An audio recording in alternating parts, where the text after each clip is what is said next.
A woman emerges from a barrel, marooned on a remote island with nothing but the clothes on her back. She curses a man named Salmon, who sails away, reassuring his associates that she will be unable to use magic. She proclaims to be the best mage in their clan, that nothing will stop her. Except maybe hunger. Revenge isn't easy on an empty stomach. Yoshino Takegawa is confronted at Fua Mahiro's family grave. This is the second time today he's been questioned about Mahiro's whereabouts, first by his teacher, and now by some strange woman calling herself Evangeline Yamamoto. He barely considers him a friend anyway. Before he can brush her off, she pulls a gun on him, claiming that a young man was seen saving a girl in a quarantine zone going by the name Fua Mahiro. Yoshino admits that her story seems a bit out of character for him. That is, unless she resembles his younger sister, Eika, whom Yoshino is paying his respects to. A butterfly distracts Yoshino, despite having a gun to his head. Make that hundreds if not thousands of them. In the middle of winter no less. Before the woman can react, Yoshino makes his move, disarming her just as Mahiro appears, glowing with a blue aura, and gives Yamamoto a literal flying kick to the head. Somehow able to stop bullets in midair, he makes quick work of her and the two escape.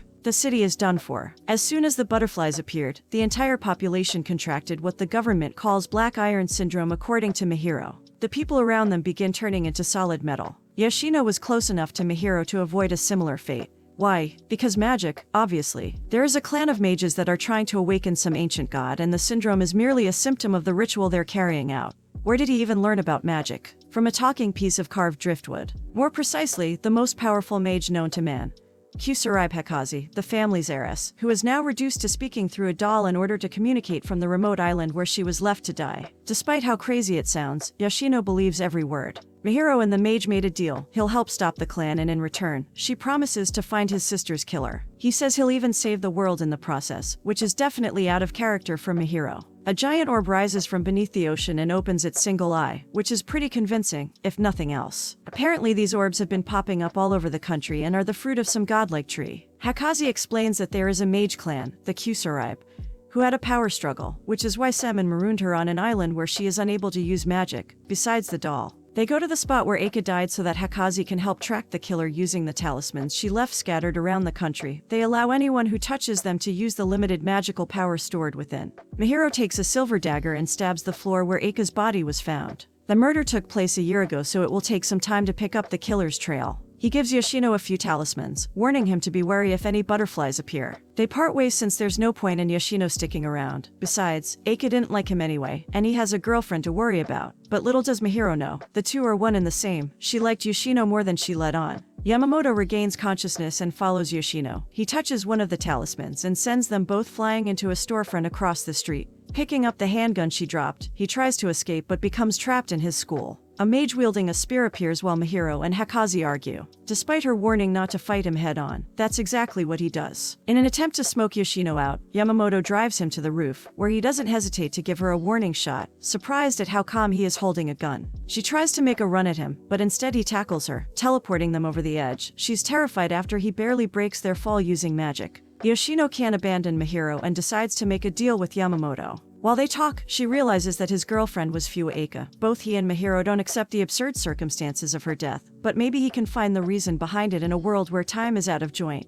Mahiro is not doing so hot against Natsumura, one of Seimon's henchmen, when Yoshino shows up to help. The princess tells them to retreat immediately, but Mahiro grows tired of her nagging, so he throws Yoshino the doll, so she can explain how magic works to him, and runs to face off against the spear-wielding mage. She dispels his worries about offensive magic. The Kusaribe can only use defensive magic. It's meant to maintain the logic of the world, to repair, heal, and manage it. So, instead, he uses a force field at the end of his weapon, sort of like shield bashing someone. The magic comes from the Tree of Genesis, requiring both the invocation of a clan member and an offering. Anything that is a product of civilization, the more complex the offering, the more powerful the magic. Mahiro figures out pretty quickly that he can cause damage without a weapon by using the same technique on his own body. It still doesn't stop him from getting thrown around or protect him completely from injury, though. He's reminded of his sister and refuses to give up, taking a gun from a metallized cop while accidentally leaving his phone on the bus. The government sends in helicopters to destroy the tunnels and bridges in an effort to quarantine the city. In one of the tunnels, Mahiro and Natsumura have a standoff. He fires the gun at a gas tank, confident the explosion will do the trick. It's a good thing Yoshino shows up after finding Mahiro's bloody phone on the bus, using hailing magic to track him. The two book it out of the tunnel just as the choppers take aim and collapse the bridge. Hekazi is pretty impressed with Yoshino's quick thinking. She narrows the identity of the killer down. It's a member of the Kusaribe clan. The duo takes a bus out to the countryside to search for more talismans and wait for more fruit to appear, so they can triangulate their trajectory. When butterflies suddenly appear, Yoshino attempts to save the few people in the area, but doesn't reach a pair of kids in time. Hakazi asks Yoshino about their relationship while Mahiro takes a bath. They've known each other since middle school, though they weren't technically friends. Mahiro was a rich kid, which isolated him from the others. After getting run over by a motorcycle in an apparent accident, Yoshino is forced to visit him in the hospital with their teacher. Due to his status, Mahiro suspects it was a hit job and asks Yoshino for help, since the adults won't believe him. It turns out he was right. Yoshino investigates and finds a connection between the cyclist and the chauffeur. They plotted revenge after Mahiro's father sacked the chauffeur, but Yoshino never wanted anything to do with him. After that, the two were always paired up. While Mahiro is alone, Hakazi poses the same question, to which he responds, "There was some stupid stuff that happened." And then the stupid punchline was Yoshino announcing to the class the real reason he was run over. He was selflessly saving a puppy, which is when people stopped fearing him for his status and began to warm up to him. Mahiro reiterates that Yoshino is a vicious person, but he concedes he might not have made it this far without him. Salmon knows that the two of them are catching up and have already triangulated the Tree of Exodus location from the fruit's trajectory. Another clan member, Tetsuma, who shares concerns about the princess's interference, travels to the next stash of talismans since they always tracked her movements just in case. The princess' confidence stems from the protection granted to her by the Tree of Genesis, the one which upholds the logic and order of the world. But something feels off to Yoshino. Salmon and the rest of the clan also draw on its power, so why revive the Tree of Exodus and trap the princess on an island? Yoshino has flashbacks to a date he and Eika had in a similar aquarium. She always quoted Hamlet, believing everything happens for a reason. Though this aquarium is abandoned and the fish turn to iron, they find the talismans just as Tetsuma waltzes through the doors.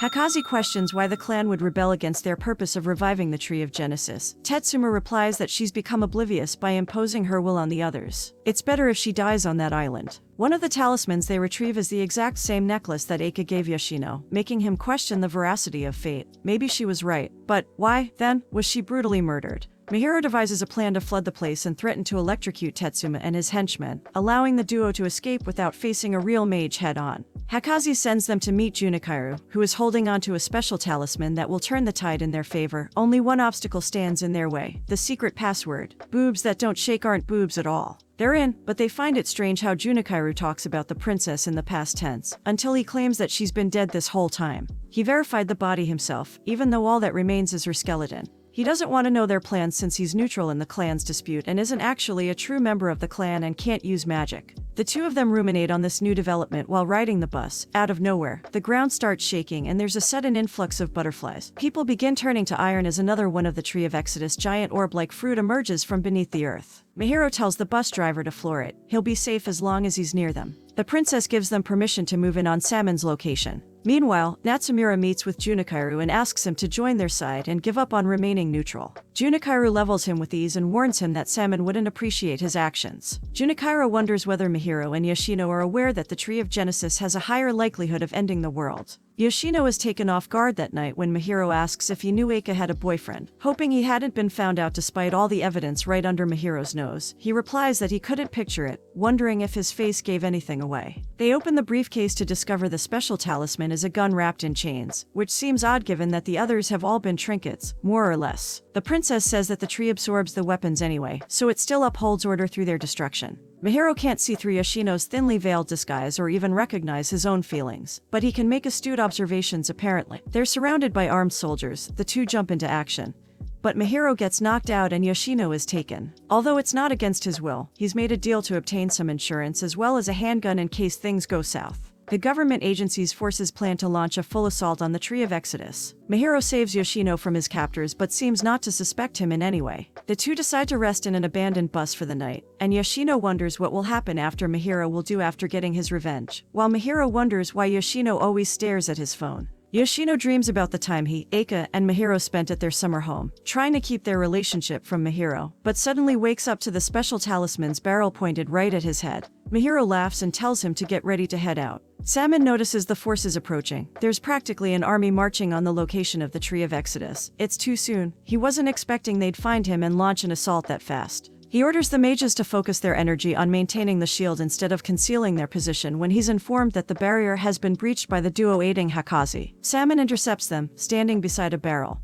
He tries to explain that all the destruction thus far was due to the Tree of Genesis trying to halt the Tree of Exodus reawakening. Since it feeds on the innovation and fruits of a civilization, it has the potential to consume everything. The breakdown of logic and order will cause the Tree of Genesis to hit the reset button on the entire civilized world. Salmon poses the question of whether Mahiro is willing to destroy the world, but he already knew about the possibility of the collapse of civilization, and doesn't care either way. He just wants the princess back so she can find the killer and avenge Eika. But Salmon retorts with the possibility that she's already dead, opening the barrel and revealing the skeleton Junichiro confirmed as Hakazu's. To prove his point, he asks the princess what year it is, but her response shocks Yoshino and Mahiro. She's 2 years off, and by her own count, has only been on the island for 4 months. It seems like time really is out of joint. To avoid enacting the Tree of Genesis wrath by killing her himself, Salmon left her to the elements and waited for nature to do it for him. Yoshino is about to give up and hand over the talismans when Mahiro makes a new deal. If Salmon can find his sister's killer, then he won't pull the trigger. He agrees, but when learning that it's someone within the clan, he doesn't believe that anyone would willingly give up their magic by using it for destruction.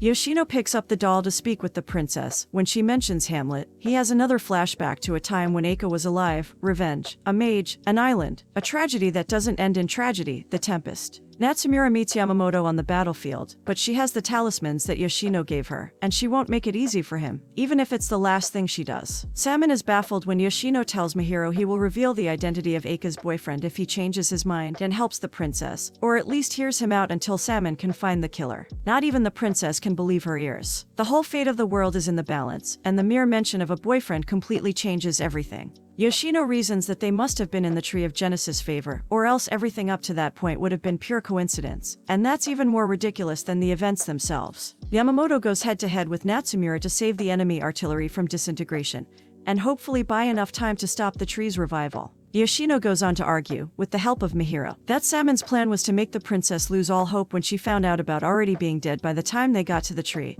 and being powerless to fulfill her bargain and aid in its destruction. That is exactly what he planned on, creating any disadvantage he could to render the princess helpless, but they haven't quite figured everything out. How does he plan to bring her back then? Wouldn't a time paradox be created? Salmon built in redundancy and thinks he has them beat. But Yoshino proposes that she was trapped in stasis for 2 years before even going to the island without realizing it, so she would believe it without question. Despite being wrong, he makes Salmon drop his sword, unable to believe this kid is actually convincing Mahiro. He has no idea what's happening right now. So, Yoshino asks for proof of this time prison Salmon swears exists. It doesn't matter though, if the talisman is activated, then he'll have to bring back the princess himself regardless. He comes up with a plan to prove the time shift. The princess can carve something into the barrel, and if it shows up in the future, they'll have no choice but to accept the truth. It doesn't matter though, Yoshino's gambit was to make Salmon panic. Hakazu details how the dolls work. They must be roughly the same size and shape and imbued with some piece of the caster. She soaked them in her own blood. They already have a piece of the princess in the shape of a human,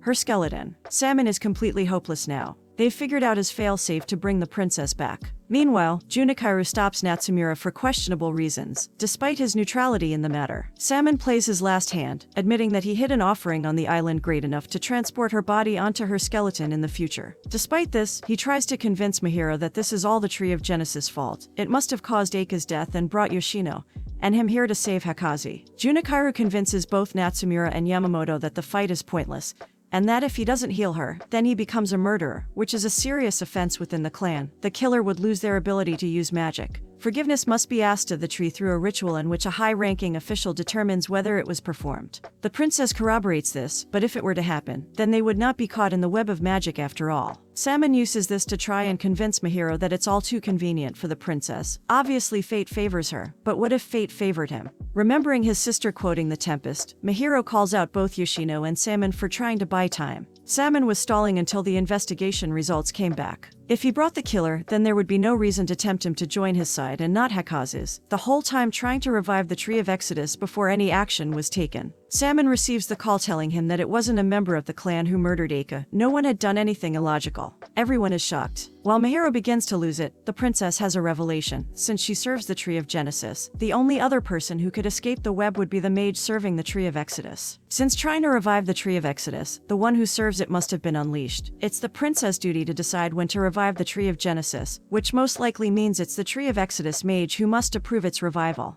Mahiro figures that if it was the Exodus mage, then Salmon's logic falls apart and his argument has no weight. He falls to his knees in defeat, unable to accept that the princess now has the upper hand. On the battlefield, Junichi and the others watch as the Tree of Genesis rapidly grows, tendrils protruding out of the earth, surrounding the Tree of Exodus. But he doesn't believe Hakaze approved it yet. Mahiro hesitates. What kind of reversal of fortune goes this well? Salmon might be involved, but the Tree of Genesis could have faked the existence of the mage. There's too much uncertainty. But even still, Yoshino prays that Mahiro will at least give the princess a chance. It could take hours to find the talisman, and by that time, the Tree of Exodus could very well be revived. If the Tree of Genesis really could produce miracles, then why hadn't? Just as Hakaze begins to doubt, an unarmed missile drops from the sky. But if it could do this, it could kill someone just as easily. They prepare the skeleton and items for the transfer as the princess swears to help find Eika's killer for all the help Mahiro and Yoshino offered her despite never really knowing the truth. She promises him that if the Tree of Genesis is the killer, then he can take her life. The Tree of Genesis breaks through the barrier, but the Tree of Exodus retaliates. It looks like it has the edge in this battle. However, the Tree of Genesis seems to be reviving all over the world as trunks begin popping up everywhere. Before Hakaze can even attempt to stop either, a tendril slices Yoshino's torso vertically while another branch pierces Mahiro's chest. The princess doesn't think twice about using the special talisman to try and revive Yoshino while ordering Salmon to revive Mahiro.